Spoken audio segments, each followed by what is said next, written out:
angle in the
to another edition of Right on Rangers Live, coming at you, bottom of the ninth inning, 5-5. We've got Rangers, we have got the Astros, and we are in quite the thriller here, man. It is going to be something else with this finish. We had a 4-1 lead. We had a 4-1 meltdown by the bullpen. Josh Jung, though, can do a lot to make people forget about that, though. You'd love him to just keep it simple here. JJ has been so good, but you just got to hit the ball oppo here. You got to get this runner to third. You could hit a ground ball right side and do a job here. I know that he's been such a big hitter, but you'd love for him to just totally keep this within himself. Single. What? What? What? Why? Oh, I know that they're...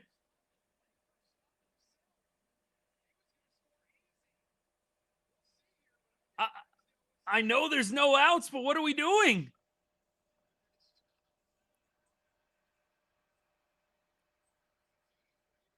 He's not even looking. Oh, he didn't even look. He had his head down the whole time. Oh, he did look. I saw his eyes pop up for a second. What are we doing?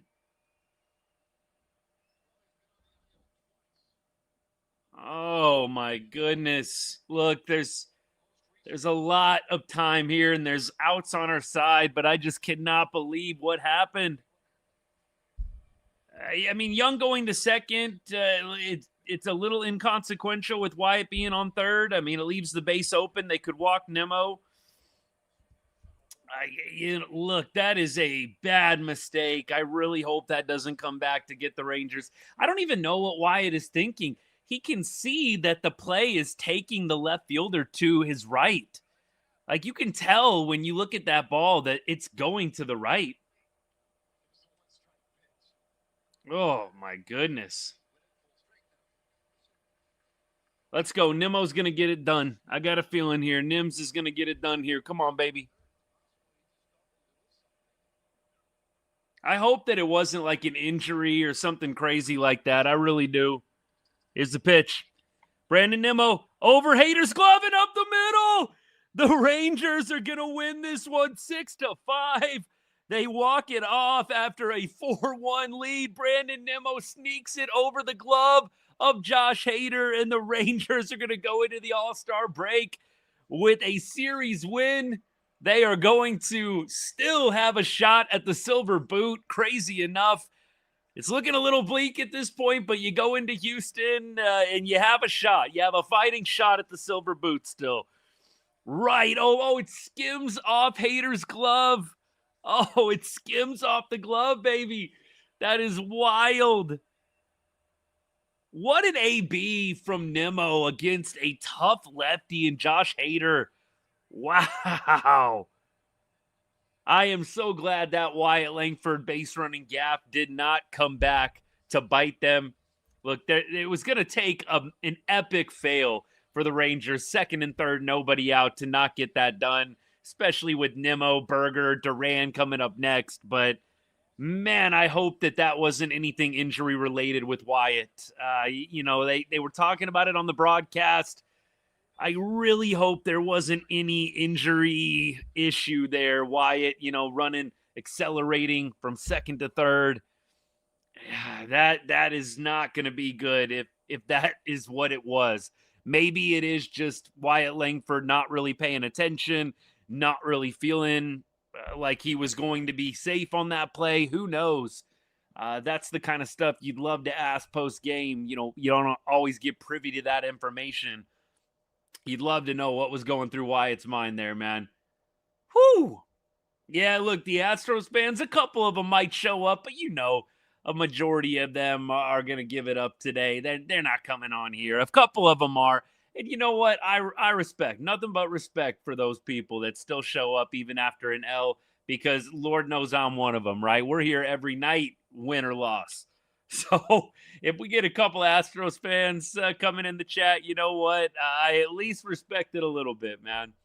But what a win today for Texas. You have so many different ways that you can angle this one, but I want to start with MacKenzie Gore. MacKenzie Gore, on 3 days rest today, gave you an incredible outing. There was no way that the Rangers were going to win this game unless MacKenzie Gore started it. I know that we can't go back and do the butterfly effect thing, but if you have another starter in this game, not MacKenzie Gore, there's just really not a way I see a win as plausible. And MacKenzie, he retired 9 straight at one point, 4 innings, 1 earned run, 4K. It just gave you an outstanding chance to win this ball game. And so I'm starting with MacKenzie. He definitely did not have to pitch. It's not like Skip or CY was forcing him to pitch. He volunteered. And that is a lot of heart. That is a lot of grit. You love it. And you just so much appreciate the effort that he put out. I think that goes a long way. And it should. I know I've been hard on MacKenzie Gore. I have railed on his lack of consistency. And look, he has an opportunity here to build on this. Right? So you had a really bad start against the Angels. You have a really good start, albeit only 4 innings, but nevertheless, now you got to go do it again next time out. It's consistency. This isn't some Gore apology tour. I think that the criticism on MacKenzie Gore is warranted at this point. He has got to be more consistent, but this should elevate him in the minds of Rangers fans. We have got a lot of guys injury prone, different issues here and there. Obviously, the biggest name being Corey Seager. And we're not going to get into the psychological nature aspect component of this. Injuries are injuries. But man, you love to see a guy willing to push it. You love to see a guy willing to really go past the limits. 3 days rest. I mean, I know that that's not like the most wild thing you've ever heard, but still, in a game in early July, it's impressive. It is impressive. And so MacKenzie Gore, player of the game for me on the pitching side. I think that's a pretty easy one. We'll talk about the bullpen. What a mess. I definitely have some things to say about the bullpen situation. Jacob Latz, though, showing you why he is an all-star closer. He comes in. He gets the win today. Not technically a save situation, right? But he maintains the 5-5 tie. He pitches a beautiful top of the 9th inning. Nice double play turned by Cam Cauley and Zeke Duran. That was helpful. But Jacob Latz, 161 ERA. Looking forward to watching him pitch, hopefully, in the All-Star game. I mean, look, Skip, I don't know if CY and Skip, I would imagine they're going to let him throw. Some coaches and GMs, they say, no, you're not using him. I do wonder if they are going to allow Latz to pitch in the game. He's clearly had a lot of use over the last, 72 hours. But I would love to see him pitch. It'll be good just to see him in the uniform and see him there on Tuesday night. But I would absolutely love to see him get into the game and dot it up, man. That would be so awesome. And what a cool moment that would be for Jacob Latz as well. On the offensive side of things, we're just doing player of the game right now. If you're coming in for the first time, Rangers win 6-5 on a Brandon Nimmo walk-off against Josh Hader. Wyatt Langford starts it off with a double. You had then a nice single on a 2-strike pitch by Josh Jung. Beautiful at bat from him. Wyatt Langford, for whatever reason, holds himself up at third base. Probably could have scored quite easily running full speed, but Brandon Nimmo gets the job done. And Brandon Nimmo is our offensive player of the game. Nimmo had 3 base knocks today. And I told you guys on Friday, I felt like the way Nimmo's swinging the bat of late, we're about to get a Nimmo heater for the ages. I really do feel that way. Nimmo, he had 3 base knocks. He is 8 for his last 25 with a 906 OPS. This is his last 25 ABs, 906 OPS. Homer, 5 RBI in his last 7 games. I really do think that Nimmo is going to go on one of those legendary heaters, and he has been prone to do that. Mets fans will tell you that too. He can go cold, but when Brandon Nimmo gets hot, look out. It almost is for him probably a little disappointing that the All-Star break is coming up. When you're going well like Brandon Nimmo is right now, you do not want to have any cool down time at all. Justin, you're at the game. That's so sweet, man. I can only imagine the electricity in the building walking off the Astros, man. You just can't beat it, man. You can't beat it. Good stuff. Really good stuff. There's other positives. There's other guys to talk about as well. But MacKenzie Gore on the pitching side, Brandon Nimmo on the offensive side are players of the game for today. Nimmo, of course, with the walk-off single to win it. Oh, man, where do we go from there? First of all, I'll say what's up to all you guys. Thank you for the comments. I'm going to do a lot of reacting to what you guys have to say. You know, we sometimes get off on our tangents, but I want to hear what you guys have to say about this one. Rangers are in first place. They were going to be in first place regardless, right? But the Rangers are in first place heading into the All-Star break. We'll refresh the standings, try and give you a little bit of an update here. Mariners did win today, so they will maintain their position. Rangers are 49 and 47. Astros are 3 games out. So the Rangers have a 3-game cushion above Houston, a 1.5-game cushion above the Mariners going into the All-Star break. Let's do it, man. Here at Right on Rangers, we cover everything Texas sports and all sports in general, but we put a big emphasis on the Rangers during the MLB season, and we thank you for choosing Right on Rangers for all of your Texas Rangers content. Drop a comment, drop a question. If I miss it and you really want to make sure that your voice is heard, please feel free to copy and paste again. I will most certainly try and get to everything of substance, man. Have I heard rumors of us interested in Skubal? Bubba, no, I have not. But Skubal is kind of just rumored with almost every contending team. So, no, but I haven't heard anything really crazy. A Luis Arraez trade would be fun. I think that you would probably slot him right into the second base spot and then allow Zeke Duran to be a little bit of a free roamer all over the field. I think that would probably have to be the plan. Of course, he'll play some shortstop, I'm sure. What do you do with Nicky Lopez? It's tough, man. You guys know, big Alejandro Osuna fan. He barely played this series. There's going to be some guys, unfortunately, that you really like and guys that have been producing that are going to be odd men out. It's definitely going to be a little bit of a squeeze, a little bit of a roster squeeze for some of these dudes, unfortunately. 1.5 games ahead of Seattle. Matt, what's good, man? What's good? I love it. I'm glad it's not a half game. I like the 1.5 games. Always tough when you're coming out of the All-Star break. Some teams just pick up right where they left off. For some teams, it's a bad cool down. We'll have to see how the Rangers respond, but it's nice to have that 1.5 game chunk. Nimmo talking right now. I'm going to turn it up real quick.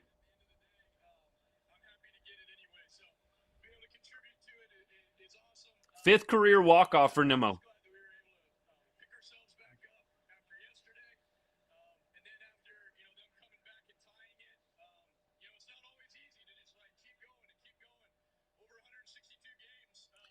Talking about the resiliency, I totally agree.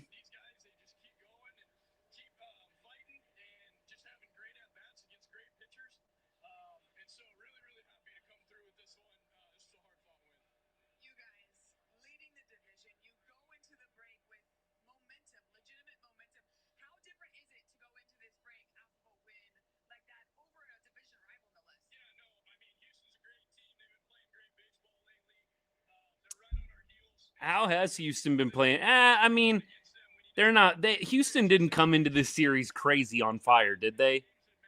I'm not trying to be nitpicky with what Nimmo is saying, but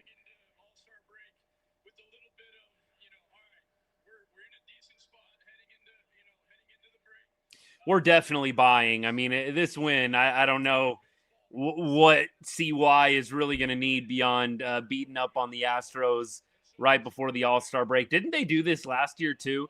I'm pretty sure last year they beat the Astros right before the All-Star break as well, didn't they? H-Town General, I said earlier in the show, respect to you, my guy. I appreciate that you showing up even after a tough loss, man, because we are cut from the same cloth in that way. We're showing up, win or loss. Respect to you, my guy. Respect to you. All right. Jared doing a little post-game show. We'll lock back in when Skip gets on the mic. I feel like I've already got a few notifications. Skip must be doing an interview right now. Maybe the Beats are talking to him, or maybe he's at the podium already. So we'll lock back in when Skip goes on. Yeah, I don't know if I'd say the Astros were playing really great baseball coming into this series. I believe we talked about 5-5. I mean, they were 5-5 basically, right, going into the series. So that to me is definitely interesting. Considering where everybody is at right now in the AL West, you've got really pretty much every team either playing mediocre or poor right now, right? The Rangers are 5-5 in their last 10. The Astros are 4-6. The Mariners are 4-6. The A's are on a 9-game losing streak, man. Feels like the A's always do this. Like they play around at the top of the division for a while, and then they just go on like this epic meltdown losing streak. It's exactly what the A's are doing right now. They've lost 9 in a freaking row. You got to be kidding me. 9 L's in a row, baby. You always can have it worse. You can always have it worse, man. That's what I'm learning right now looking at this. Hey, look, beyond that, though, you also have the Angels 2-8 in their last 10. Everybody in the division right now, I wouldn't necessarily say is playing, outstanding baseball. But look, the Rangers, you get in the series win over the Astros. You beat up on the Angels. You won back-to-back series, and that's a beautiful thing.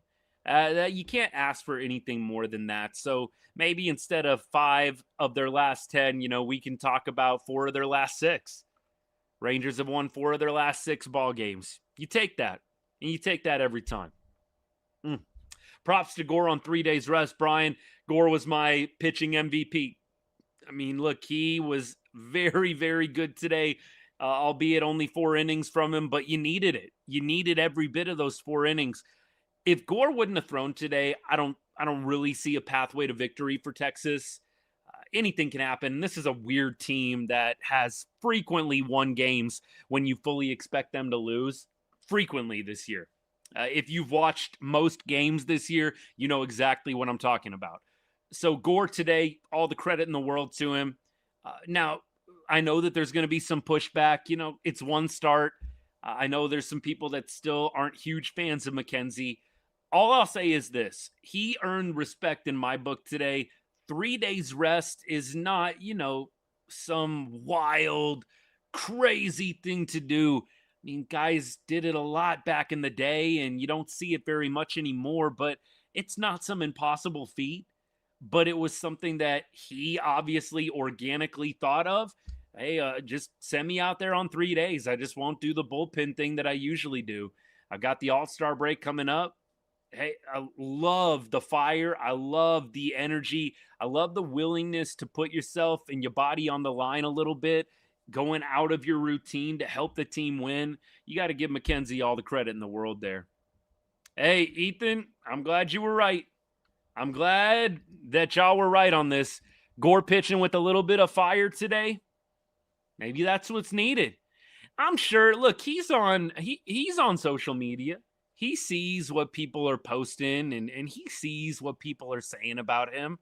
I believe, if I'm not mistaken, I'll do a little name dropping. I believe he's actually reposted on Instagram a couple of my reels.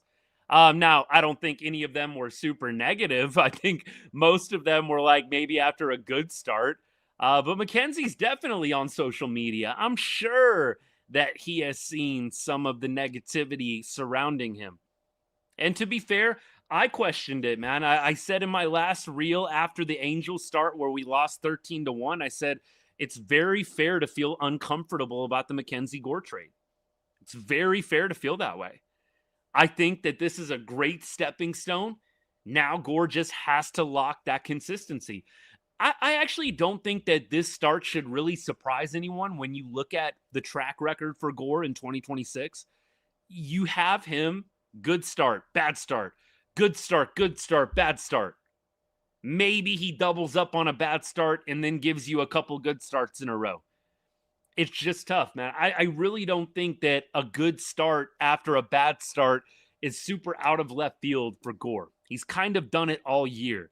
Now you just have to see if he can do it on a consistent basis over a period of, six starts, 7 starts, something like that. Wait till next year and let's see how I feel about what? Going to the first ever game. JN, finish that comment. Give me a little more clarification. Good win for the Rangers today. Yup, absolutely. Absolutely. Go look at Gore first half when he was an all-star. Second half for Gore is going to be like his first half. I hope that that's right because he did not have a good second half. MacKenzie Gore did not have a good second half last year. So I hope we do get the inverse of that. Absolutely. Yeah, bullpen is definitely something that we're going to have to address. I think what you have to consider, I definitely saw a lot of people getting upset with Skip again today. I think you have to pump the brakes a little bit with today. Skip is working with, just listen, he's working with 5 rookies, an injured Chris Martin, an injured Robert Garcia, Cole Winn, Tyler Alexander, and Jacob Latz. And Jacob Latz honestly doesn't even belong with that group. He's in a league of his own. Like, let's be real here.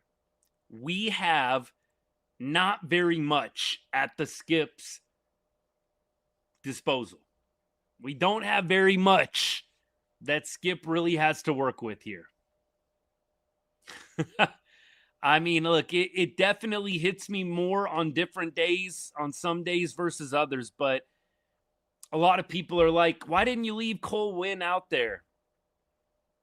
I mean, because he's been bad when you ask him to go multi-inning. Like, that was kind of the thing I was seeing. Why didn't we just leave Winn in the game? Why are we going to Peyton Gray? Well, it's because Cole Winn has not been great when you ask him to go multiple frames. He's been really good in like 1 inning, 2 outs, I think is what he got today. And injured Junis as well. Thank you. So I do think today is not a day to nitpick Skip's bullpen management. And it's kind of a day to just sit back and just say, wow, like, there's not a lot to work with. Some days I do think, there's definitely room to criticize Skip and how he manages the pen. Today felt like a survive and advance day, and it kind of just felt like a day where it's a little bit of a crapshoot. Maybe Robby Ahlstrom has it. Maybe he doesn't. Robby Ahlstrom didn't have it today. Got a little unlucky on that one bunt, which, look, probably was going to go foul, if not fully foul, if not for that little clod of dirt. I don't know if y'all saw that replay. That was wild. But then, Robby gives up the double or whatever, the very next hit or the single. Robby just didn't have it today, but did get a little unlucky, in my opinion, with that one base knock. Peyton Gray didn't have it today. I'm glad that he got out of the inning, but he was not sharp today, and Peyton Gray has not been super sharp in his last several outings. These guys are all rookies. Ben Peoples, I got to say, coming to Ben Peoples' defense, man, that pitch that Cam Smith took out for the 5-4 lead, that pitch was like perfectly painted on the outside corner. Like, that was a slider that Cam Smith somehow pulled for a bomb. with power. I feel like the Peoples home run is a total tip the cap moment. You tip the cap. A slider painted on the outside corner, pulled for a home run. I just don't really hold that against Peoples too much. There are some times where it's just like, it's better hitting. That was better hitting to me. That was way better hitting to me there than just Peoples throwing a meatball over the heart of the plate. You can't paint it much better than what Peoples did to Cam Smith. And credit to Cam, he takes it out of the ballpark. I do think Peoples looks good. I'm not too worried about him, even with the home run today. I mean, I know people cherry picking the box score. He gave up a bomb, man. He gave up the go-ahead homer. Watch the pitch that he gave it up on. There's no way that pitch gets taken out for a home run 9 times out of 10, not even 5 times out of 10. That's a 1 in 10 at best. 1 in 10 at best if you replicated that pitch and that swing. Why was Higgy bunting with first and third, 1 out? Might have been a little safety squeeze. I was wondering that myself, Darnell. Might have been a little bit of a safety squeeze. Big win for sure. Peoples has looked good, JN. I'm with you on that too. I thought maybe you're trying to get the runner over to second there. And maybe you're having whoever was on third. Darnell, I forget who was on third. But I kind of thought maybe they're trying the safety squeeze. Hey, if Higgy actually bunts it well, we're going to go. If it's a bad bunt, which, I mean, look, Higgy's not great with bunting, man. He couldn't get either attempt down. He's just not a great bunter. Awesome home run by Higgy, though. Let's segue to that. I don't know how much longer Higgy really has on the roster. I think in a perfect world, you have Higgy in the Jansen contract, and you keep Higgy and you keep Diaz. I just do not feel great about Danny. I know he's starting to do some things. I just think because of the expiring contract, Higgy is probably at a spot where he is playing some of his last games as a Ranger. I know there are some Higgy fans out there. I definitely want to see the guy do well. I just don't know if it's going to work. You've got Elias Diaz playing well, playing a great backstop, calling good games for the pitchers, and hitting the ball well. I know he didn't do anything today really, but by and large, the man's been hitting well. He was 0 for 1 in a pinch hit opportunity for Nicky Lopez today. So I definitely think that Higgy home run today, huge, to be celebrated, no doubt, saved the game. But I do think his days in a Rangers uniform are numbered. I do think they're numbered. Britt, it does feel that way sometimes, right? Higgy's either going to come up like super clutch, or you're going to get a strikeout or like a weak pop-up or something crazy. Bubba, I think Walcott, and I do think Moore probably will be off limits. Moore definitely as like one of the only viable catching prospects. I know Cooper Johnson has, kind of bounced around a little bit. I think they got rid of him and then they brought him back. Cooper Johnson's down at the AAA level right now. Yeah, I don't think they'll trade Moore. I do think they might trade Scarborough. Scarborough pitched yesterday or today. It was today. Yeah, this morning. For me, at least this morning in the Futures game, pitched a scoreless inning. I do think they might deal Scarborough. I don't think he's untouchable. I think if they were able to get the right thing, they might deal him. He's probably still 2 or 3 years away from competing. I don't think they're going to trade Walcott. I think they really like the idea of Walcott coming up. And with Corey Seager and the health issues, I think you've really even more so accelerated this idea that Walcott probably needs to be contributing sooner rather than later. Absolutely. I do think that you have a number of options, but the fact that Corey can't stay on the field, I do think is signaling Walcott, if he comes back well from the injury, is probably going to be expected to contribute next year. I think, time will tell, and we'll see how he bounces back when he comes back at the end of the summer here or whatever, whenever he's set. I think it's within the next month or so, isn't it? I forgot the last timetable that I saw on that, but yeah, with Corey kind of not being completely reliable with the availability, I do think they're going to hold on to Walcott. Do I believe the Corey Seager trade rumors? Not really.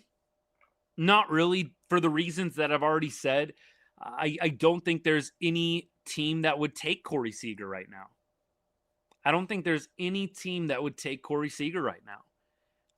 I just am trying to really rack my brain for the scenarios, like which teams would be willing to take him on, knowing that you've got a player who's injury prone. He's injured right now. He's not healthy right now. It's been like multiple different injuries. I don't know what GM in their right mind would want to trade for Corey Seager right now. And I don't say that to be disrespectful. I just think the facts are the facts. Let's just be logical here. I think Corey Seager is going to get thrown around a lot for clicks and, for taps, whatever you want to call it. I think a lot of different websites, I think Underdog was who put it out today or yesterday, Corey Seager, possibly, could be a name that you move. Just like the very vague posts that are kind of like unsubstantiated, like no sourcing. Of course, Corey Seager is an interesting trade discussion, but I just don't know what GM would really want to take on Corey Seager right now. Could see the Yankees. I couldn't, just because he's hurt. I don't think any GM wants to take on Corey Seager's contract with the injury that's currently going on, back injury, and with the injury history. Yankees maybe, but I think you have to assume full health. I don't think even the Yankees are touching Corey Seager without him being fully healthy. We keep going. Would I have Latz pitch in a tie game instead of walking him? I like the move to walk him. I think Latz kind of played around a little bit there, didn't he? You had him throw 2 high pitches, and then he walked him. So I think they played that at bat right with Jordan and Latz. I don't think there's any reason to push it in a tie game. If you have a 3-run lead, maybe you push it a little bit more, but I think that they did the right thing walking Latz after he was not nibbling. Jordan was not nibbling on any of the out-of-the-zone pitches. Giants are your trade team for Seager. Man, I don't think he would be wanting to go there. They better get that figured out. I wonder, they're probably on the no-trade list, Ethan, don't you think? Former Dodger Corey Seager, you think he wants to go play for the Giants? They're probably one of his 8 teams. I would not want to go play for the Giants right now. And you figure, I wonder how it works. Like, can he change those 8 teams, or does he have to ride it out the entire time? I would think he's able to change those 8 teams that he's not allowed to be traded to. Maybe I'm wrong on that, but I would think, yeah, you're probably going to have Giants on that list. Maybe not. But I don't think there's a lot of GMs trying to take Corey Seager right now, guys. Hate to break it to you. Jordan Alvarez should have been intentional walk every single at bat this series. I mean, the Rangers finally caught on at the end of the series. Maybe we shouldn't pitch to this guy. Maybe it wouldn't be the best idea in the world to pitch to this guy. Yeah, I think that they figured it out this game. I was actually with Baxic. If you would have had Jordan Alvarez come up with the bases loaded, I probably would have done the Barry Bonds. I probably would have walked him to make it a 4-2 or 4-3 game, whatever it was. I actually thought Baxic was spot on there. Bases loaded, Jordan up. I think you're taking the run and you're taking your chances there. I actually thought that was the right move. Absolutely. Appreciate all you guys that are just joining. We're just talking Rangers beating the Astros today, winning the weekend series leading into the All-Star break. A lot of good stuff to talk about that we've already talked about. Feel free to drop a comment, drop a question. Thank you for the people that have already followed or subscribed. If you haven't followed or subscribed yet, please hit that follow button, hit that subscribe button. This is what we do pretty much every day. We're going to be taking a little bit of a break here with the All-Star, right?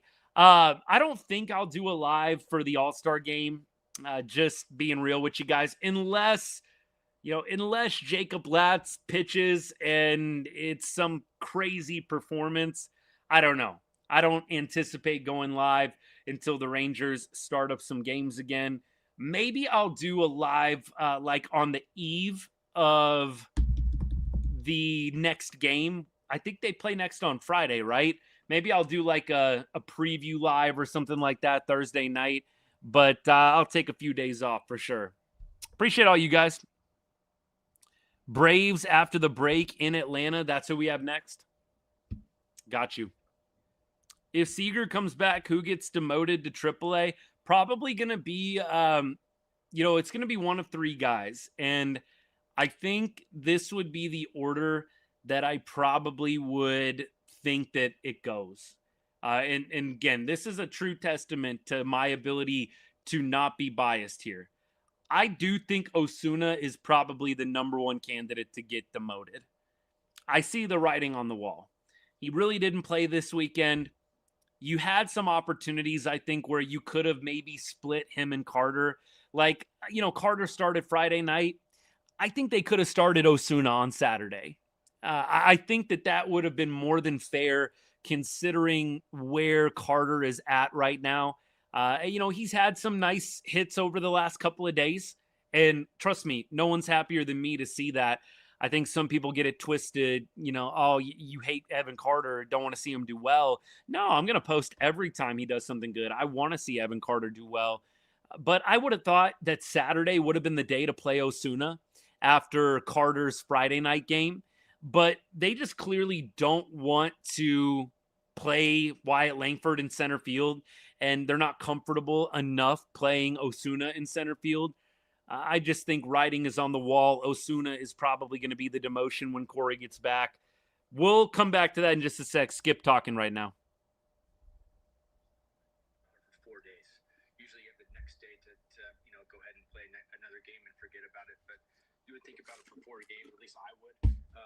I feel really good about flying to see my daughter play a soccer game now for the next couple days, and she won't see me in a bad mood, which is great. Just a much different experience, going into the All-Star break and feeling good going into Atlanta. Nimmo just told me, soaking wet by the way, that he still feels like y'all haven't played your best baseball as a club. Bigger picture, I guess, what are you telling these guys for the next couple of days where they have off that will allow you guys? A lot of feel-good stuff in the presser. Nothing crazy being asked right now. The guys that have filled in because we haven't been healthy have done an outstanding job. I mean, Nicky Lopez play, to his left. Let me know if some of you guys are watching the Skip presser. Let me know if he says anything interesting. I'll try and keep my ear peeled, but I'm going to keep talking. So Osuna, I think when Carter comes back, probably is the number one guy to go down. Cam Cauley would be number 2. I think they're going to keep Cam up for a number of reasons. A, he's fast. You can use Cam Cauley as a runner off the bench. You can use him as a defensive replacement. He's very well heralded for his defense. Cam Cauley is a great defender. So I think he's got those two things going for him in a big way, right? You've got speed and you've got defense plus, and you've also got defensive flexibility. That would be number 3. You can play him in center field. You can play him at second base. You could play him at shortstop if you had to. You could probably play him at third base if you have to. He played some third base down at Round Rock this year. You can really play Cam Cauley all over the yard. Alejandro Osuna, look, as much as I love the guy, he can play 2 positions, maybe 3 if you add in right field. He's an outfielder only. I don't think the club trusts him at first base. They would probably rather play Joc at first base over Osuna if they want to give Berger a day off. And so I think it's going to be, first of all, Osuna. And it's sad because Osuna doesn't have anything to prove at the AAA level. He has nothing to prove at the AAA level. The only thing that would be helpful is if they actually committed to making him a multi-positional player and playing some first base. Last time they demoted Osuna, they said that they were going to have him learn first base, and then he played it like 2 times. Josh Smith played first base the same amount of times as Osuna did. Didn't make a lot of sense. So I think they should actually use this opportunity. Let Osuna learn a different position. If you're outfielder and you're left-handed, the only position you can play are the three out there in first base. Like, if you're not a pitcher, all you can play in the major leagues is first base and outfield. I think he's got to develop a little bit of first base know-how. I don't think he's going to be a Gold Glover overnight, but I think he's got to develop a little bit of first base know-how, so that way you have the opportunity to plug him into different places in the lineup. I do think he is first on the chopping block, though. You know, you're not going to demote Carter. Carter's the distant third. I just think this organization and this coaching staff is looking for any reason to keep Evan Carter up on the big league club. I think Evan Carter would have to go on some massive decline in order for the Rangers to demote him. And I know I still feel like it would probably be a good thing for him. You saw what he looked like today against lefties. He just looks so lost. He's clearly hitting the ball well this weekend against righties, which is great. I still don't think it would be the worst thing in the world, but I'm glad that he's getting hits, and I'm glad that he's figuring it out at least against righties, because for a time, Evan Carter wasn't even doing that. And so I don't see the club demoting Carter unless it gets really bad against righties.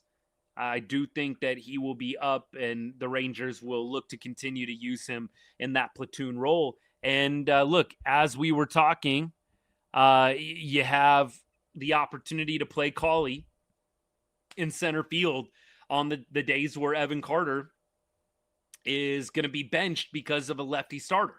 So that's another reason why I think Cawley stays up as well. He's the more natural center field choice out there. I love Alejandro Osuna. You know, my dad is visiting this week, and we were watching the game today, and they showed Osuna at different times throughout the game. And you know what I love about Alejandro? It kind of like almost on the level of what MacKenzie Gore did today, not on the field, but the decision like to help the team. I love that every time you see Osuna, literally every time you see Osuna, there's never any pouting. Remember how we would always complain about like Jonah Heim pouting? Josh Smith, he probably got a little pout to him as well, doesn't he? The Rangers have had some pouters over the last couple of years. I really appreciate a dude that's getting benched, even though he's pretty hot at the plate. Like, he just ignited the 9th inning rally on Thursday against the Angels. Gets benched the next 3 days. And the dude is cheering on his teammates, going crazy for every hit. He's fanning down Zeke Duran in the dugout right after Zeke comes around to score. I love that, man. I love that. That tells you something about a man's character, about Osuna's character.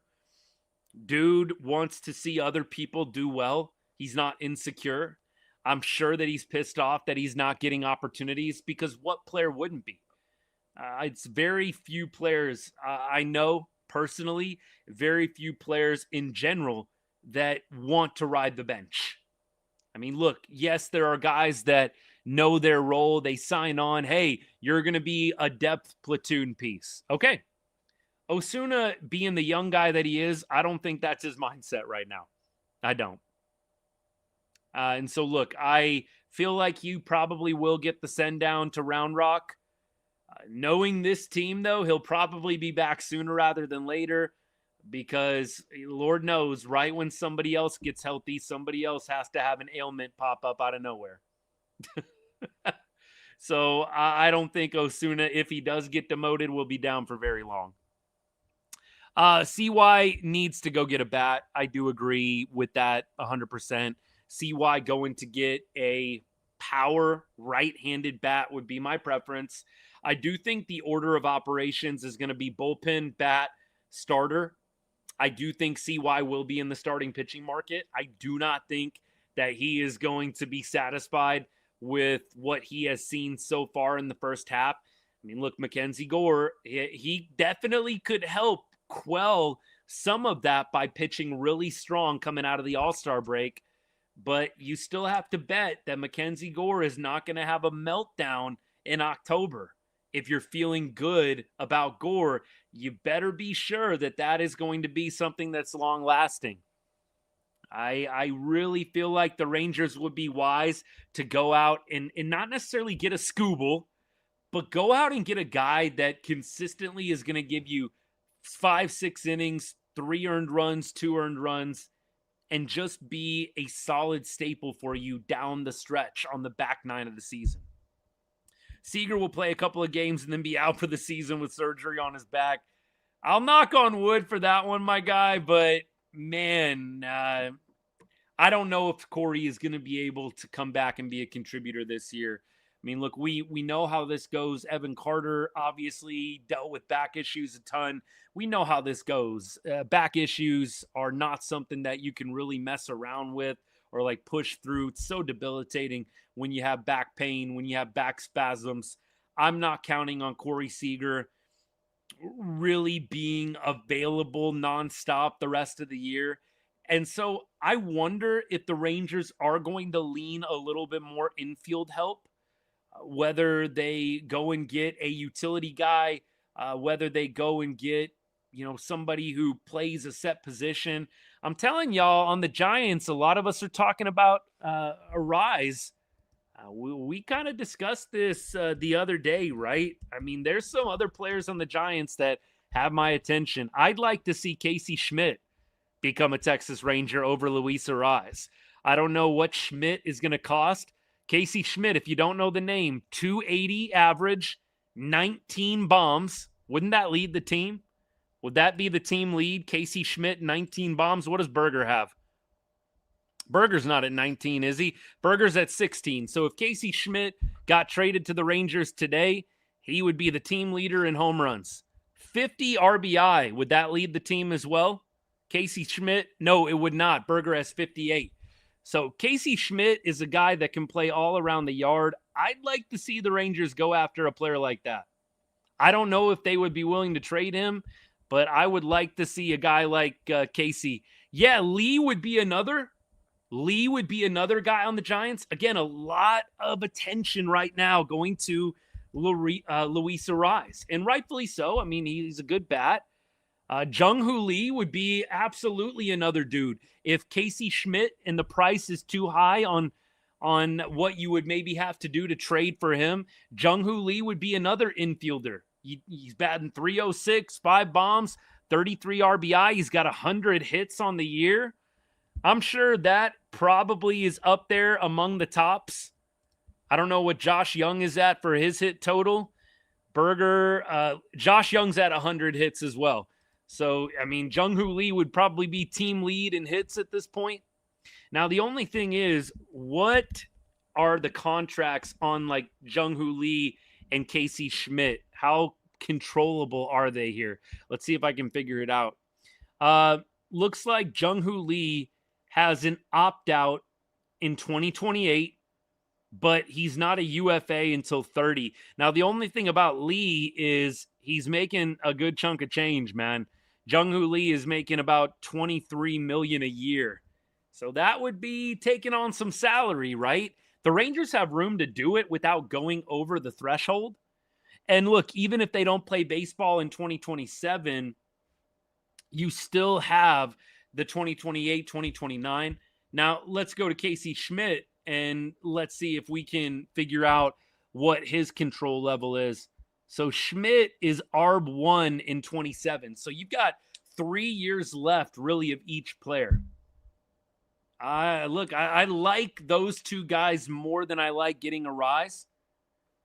Arraez, I'm not going to complain about, but I'd love to see the Rangers think a little bit more long-term. I think it's going to be hard with the potential strike next year. I'm not sure how much the Rangers are going to want to take on more multi-year contracts, but man, it would be nice to go get another infielder that could really shore things up. You know, we love Nicky Lopez here at Right on Rangers. I know a bunch of y'all love Nicky Lopez. I just don't know if what Nicky's doing is sustainable or not. Nicky, if you're watching, please prove me wrong, my guy. I'd like the Rangers to go and be proactive. I always say this every year. Be proactive. Don't just assume, hey, Nicky Lopez, Nicky Knox is going to be doing this all year long. You know, Zeke Duran, he is going to be swinging out of his shoes all day long. You know, all season long. I don't know. For me, I would like to see them shore up a little bit of infield. They're going to be expensive, but they could afford a rise. They could afford a number of different players. You're still going to be under the threshold. I think they're like $30 million under the threshold right now, under the luxury tax. I believe they're 30 million under, if I'm not mistaken. I will try and look that up just to give you guys an accurate number here. But the Rangers, as of right now, are at 206. So you've got about $35 million to play with before you go over the threshold. So this idea that the Rangers, they can't go over the luxury tax, they've got about $35 million in space before they hit the luxury tax. I mean, we talked about this relentlessly in the offseason. Like, man, you could spend $10 million more dollars on somebody and still be 25 million under the threshold. My thoughts on Ben Peoples are positive. I don't hold the home run today against him too much. First of all, that pitch that he threw on the Cam Smith homer was painted. That was a slider that was right on the black of the outside corner. Cam Smith, tip your cap to him. The dude pulled a slider on the outside homer down the line for a homer. I mean, it's just a better AB. It's just a better AB. Langford, Carter, Nimmo is definitely the everyday outfield. That's why I say go get an infielder. Lee would be that fourth outfielder. Yeah, but you could move Lee around other places. You could move guys around other spots as well. I still am kind of curious. What are they going to do with Joc Pederson? Are they going to hold on to Joc? I could very easily see them doing that. Don't get me wrong. But I do kind of wonder if their mind is totally made up in that regard. I think Joc might be a guy that is still getting shopped around a little bit. Could be totally off base there, but I would imagine they are at least trying to gauge what the value is, what the market is for Joc. See if you can squeeze just a little bit of value out of that contract. That, to me, is going to be an interesting thing to monitor. If you were to trade Joc, that would open things up for another outfielder because theoretically you could DH Nimmo a little bit more, especially, to give him a little bit of a break. It's not like he is quite as injury prone as some of the other guys, but you could really use a little bit of DH flexibility. Foscue, I think you definitely want to keep him in that role he's in right now. Lefty killer, maybe starting DH against lefties. Maybe you can even move him to second base occasionally. The opening up of the DH spot, though, against right-handed starters, that could make it valuable. And yet, that's why I'm saying, like, if you trade Joc now, if Corey comes back, he can DH. And look, I love what Joc has given us this year, and he had a hit today, 2 RBI. But if you can get a little value out of him, I just don't see, and we can agree to disagree, I just don't see Joc Pederson being the reason why the Rangers make the playoffs or win the World Series. I think the Rangers can make the playoffs and or win the World Series without Joc Pederson in the DH spot. That's my personal opinion. You don't have to agree with it. If I'm CY, I'm at least taking calls on Joc Pederson. Maybe what I would prefer is an NL, National League opponent, National League contender, if at all possible. I don't want to see Joc Pederson get traded to a playoff team that I'm going to have to face later. I want to send him to the NL where I probably won't have to see him again. But that, to me, would be wise. The Rangers could really benefit from some Seager, Nimmo DH opportunities that you're just not going to be able to give with Joc Pederson on the roster. Jung's Whataburger play of the game is the first one he's had this year. Look, I posted about it. I just want all y'all to know I posted about Josh Jung's play, and I gave the man his flowers. I said that's the best defensive play he's made all year, and Josh Jung came to play today. Josh Jung came to play, man. This is a big game right before the All-Star break. Got to give JJ his flowers. He was swinging a hot bat. He had 2 walks. He had a couple of hits. He had a great defensive play. Got to give JJ the credit today for his performance. No doubt. And, as I always say about every player, even the ones I criticize, man, I know there's some people, I know there's some Rangers fans, they don't like certain dudes, and it almost pisses them off to see them do well.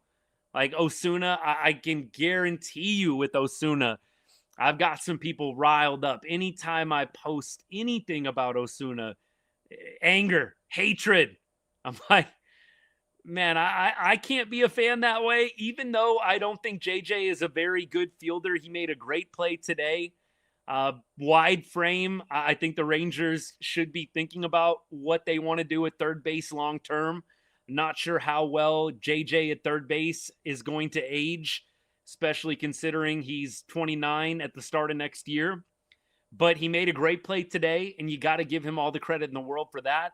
And you have to give him all the credit in the world, even more so for the bat. The bat's been phenomenal. It has been phenomenal. Some of you, though, I think rightfully so, thinking future-minded.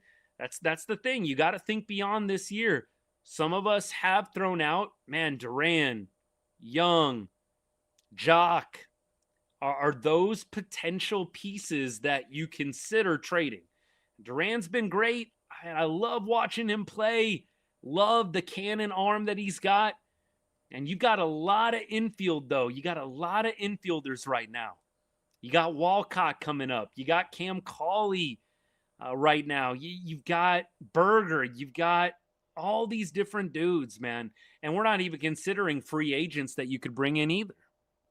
I just think it's going to be a very curious deadline, but it's also going to be a very curious offseason. What happens with the players and the owners going back and forth? What directions long-term do the Rangers want to take?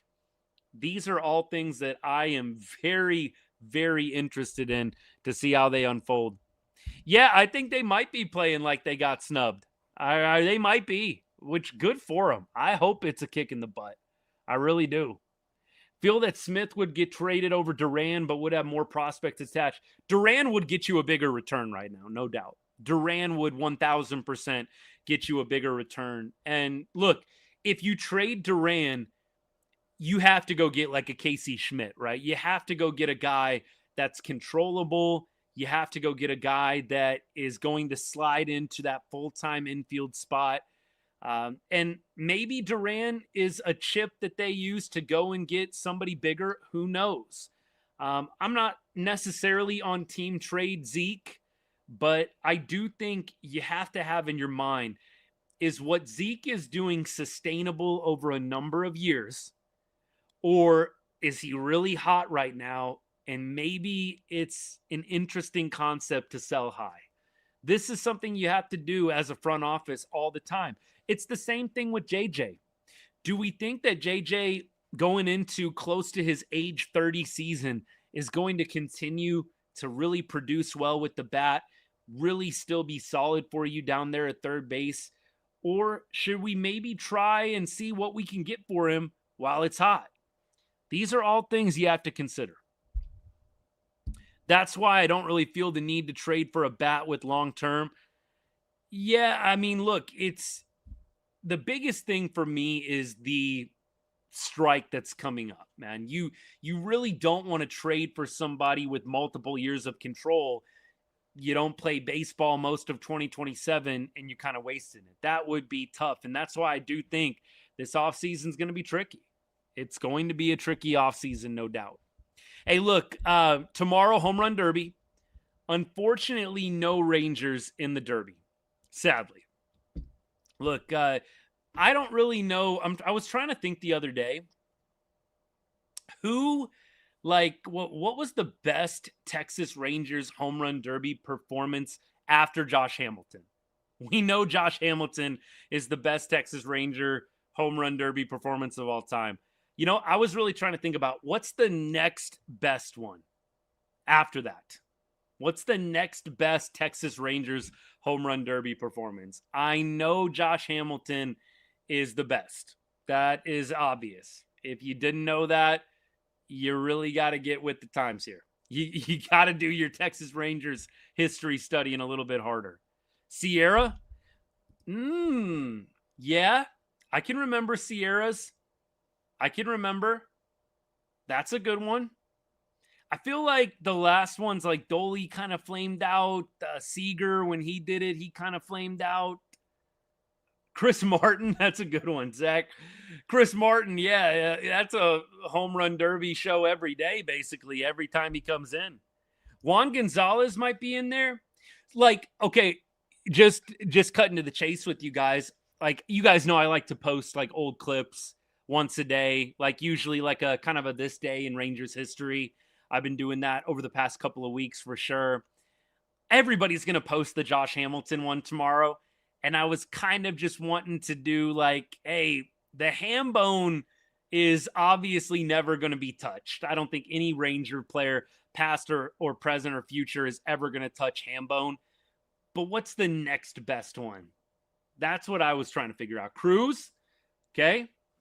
I am very curious about this. I'm going to do my research, and this is the one I'm probably going to post. Like, again, Hambone, rightfully so, gets all the love. I want to show some love to one of the Rangers that had a really good home run derby. Maybe they didn't win, but it was good. It was entertaining. They had a good number of bombs, and you know they can definitely have a little bit more respect, hopefully, in the eyes of Rangers fans as a result. Appreciate you guys. Beasley, there you go. Should they call Winston back up in September? Maybe, yeah. I think roster expansion is going to be interesting, who they decide to call up. I think, yeah, that could be a dude for sure. Corniel, there's a number of different potentials. Absolutely. Varland from the Blue Jays would be pretty awesome. Not going to lie.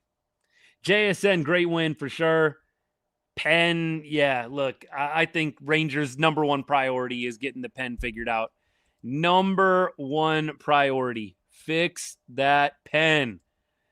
Tomorrow, again, home run derby. Tuesday, all-star game. Maybe we'll see Jacob Latz. No hitters, unless there's a really late scratch. No hitters in the all-star game, unfortunately.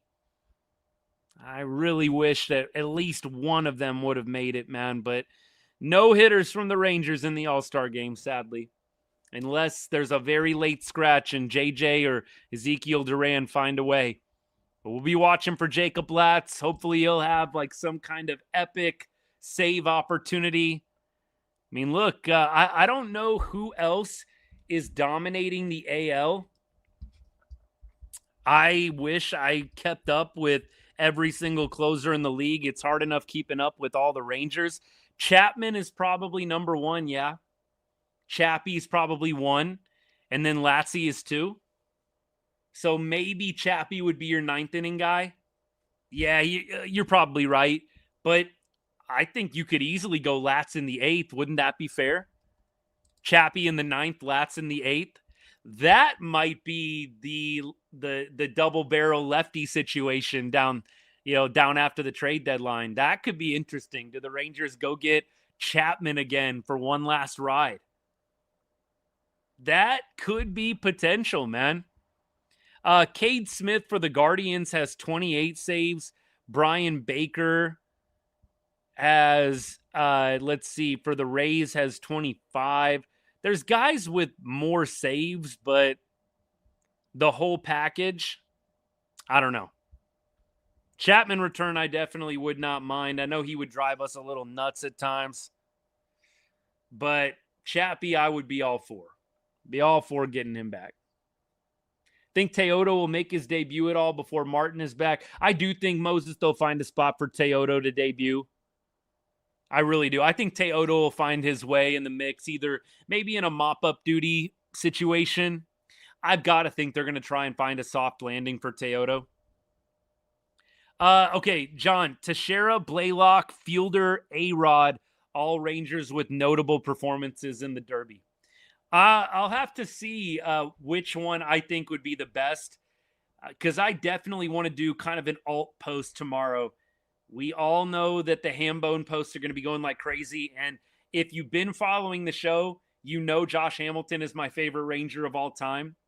Look, that was just peak Rangers baseball for me, the Hambone days. Obviously, winning in 2023 was great, but man, that 2008 summer was just so special for me. I was in college at the time, and I came back to Arlington during the summers to work and hang out with all my high school buddies, and we would go to Rangers games just nonstop in 07, 08, 09.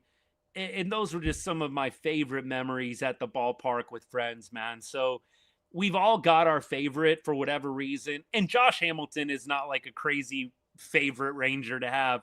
But yeah, I'm definitely looking forward to reliving his moment back in 08. But I want to show some love to another Ranger, or maybe a couple that have also had some notable performances. Gonzalez won it in 93. I was like, what year? I know Gonzo won it. So John, your money. I was like, what year was that? I could have sworn that Gonzo won it one year. Long gone, baby. That might be the throwback, John. That might be the throwback right now. I might have to go pull that footage, do some YouTube magic and see if I can dig that up. Maybe MLB has it archived. MLB could archive so many different plays. I really wish. I love what they do in Film Room. If you guys have never checked out MLB Film Room, you can literally go and rewatch like any pitch from like any game over the past like 10 years. And then anything pre-2016, they have, just like the best clips or the most memorable clips. I really wish they would go back like through all the years, maybe going back to like, I know they probably can't do it for maybe games in like the 40s and the 50s, maybe even in the 60s. But I kind of wish like from 1970s, 1980s on, if they could find a way to get all of that footage into the Film Room database, I would love that. 1989 and 93. There we go. There we go. You guys are doing the homework for me. I love it. I appreciate you doing the Lord's work right now. Red Sox going to be buyers. Okay. I know they had won like 7 or 8 in a row. I didn't realize it was like 9 or 10. Either way, look good for them. Isn't it crazy? I want to go back to this. I kind of want to end the show on this. By the way, I won't be doing a lot of streaming during the All-Star break. I'll tell you this. If Jacob Latz comes in and does a phenomenal job in the All-Star game, I'm not saying for sure, but maybe I would do a live for that. I'm not going to do an All-Star game live. It's just, I got to go with what I'm passionate about. I don't really have a super strong desire to talk about an All-Star game where the Rangers don't even have any offensive players in it. That's just me. I love baseball. I'll watch the game, but, if there were 5 Rangers starting like what happened in 2023, I'd probably feel differently. But with only Jacob Latz representing the team, it's kind of crazy though when you think about it, isn't it? Like the Rangers are in first place and have 1 All-Star. It's kind of wild. Like I think that's kind of rare, isn't it? I mean, I don't know. Maybe there's other first place teams right now that have only 1 All-Star. Maybe like the Rays. I know the Rays are in first place. Maybe they only have 1 All-Star. But it's kind of wild. Let me end on this, though. Think about the Phillies and think about the Red Sox. The Phillies and the Red Sox early on in the season were really bad. And they were in a very tumultuous period in their season. And they made 2 very difficult decisions. The Phillies fired their longtime manager, and the Red Sox fired a very renowned manager in Alex Cora that many people in the league believe is going to be able to get his pick of jobs whenever the next cycle comes around. Red Sox right now are half game out of a wild card spot, and the Phillies are up 2 games in the wild card race. These are both basically playoff teams. And so why am I bringing this up? Both of those teams made tough decisions. They pivoted quickly, and they're reaping the benefits and the dividends of that. And so what I have always connected that with, I remember doing this at the beginning of the season. I would love to see our front office have that kind of proactive approach. with the needs that we have, don't sit back. Don't expect guys that are killing it, crushing it out of nowhere this year to keep it up. Hope that they do, but don't let hope be your major strategy. Imagine, if the Phillies or the Red Sox would have done that. Maybe it would have worked out great, but they decided not to have hope be their main strategy. They made a tough decision. They pivoted, and it paid dividends. And so I hope that the Rangers, when they look in the mirror and they look at the different spots that they are clearly needing to improve in, right? Be honest about it. Make the tough decisions. Do what's best for the team as a whole, even if it's going to ruffle some feathers. You think Alex Cora getting fired ruffled some feathers? Remember all that drama in Boston? You think there's a bunch of drama right now with the Red Sox a half game out? Like, you just sometimes needing to do what's tough and what's difficult to have the most and the maximum amount of benefit for the team. And so I hope the Rangers, in their tough decisions that they have to make, have a similar mentality. Don't shy away from the tough decision if it truly benefits the team. And look, with the All-Star break upon us and the trade deadline coming up in a few weeks, those words are not more relevant.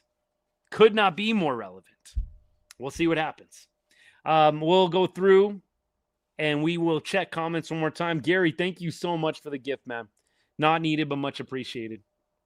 A Marlins Rays World Series. What would they call that series, Brian? What would they call that series? The Sunshine Series? It is the Sunshine State, isn't it? The Sunshine Series. The Subway Series was what, back in 2000 when Mets and Yankees played in the World Series? Sunshine Series, baby. Landon Gore was huge, I agree. Brian, he was on 3 days rest. He was pitching on 3 days rest, so they pulled him early. All right, y'all. I am going to be off for the day. I'll have a video out to you guys probably later today. I'll have other videos out as well throughout the week. I may do some bigger picture things, maybe some stuff around MLB as well. I think I've talked to you guys. I'm always going to make sure Rangers are covered. But I'm going to try and, branch out just a little bit with big things around baseball. I hope you guys understand. I definitely am a fan of the game, and I love the Rangers, and you're always going to get the Rangers stuff from me, no doubt. But occasionally I'm going to branch out a little bit and talk about some big stories going on around the game. I hope that you'll support. Definitely love my team and always will. It's right on Rangers for a reason. I say that all the time, but I will 1000% be expanding the horizons a little bit.